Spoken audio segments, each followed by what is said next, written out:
أعوذ بالله من الشيطان الرجيم.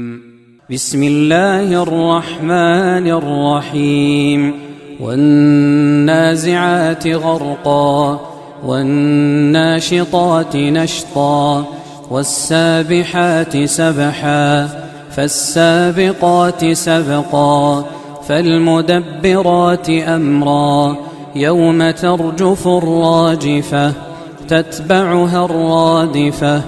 قلوب يومئذ واجفة أبصارها خاشعة يقولون أئنا لمردودون في الحافرة أئذا كنا عظاما نخرة قالوا تلك إذا كرة خاسرة فإنما هي زجرة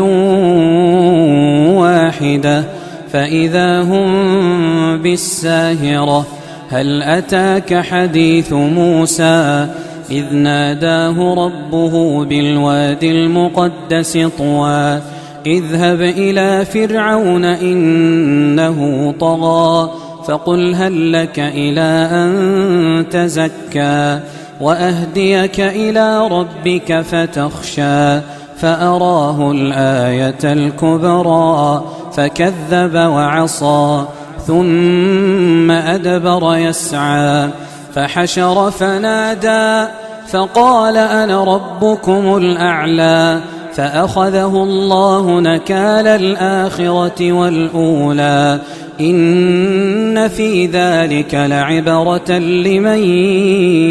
يخشى أأنتم أشد خلقا أم السماء بناها رفع سمكها فسواها وأغطش ليلها وأخرج ضحاها والأرض بعد ذلك دحاها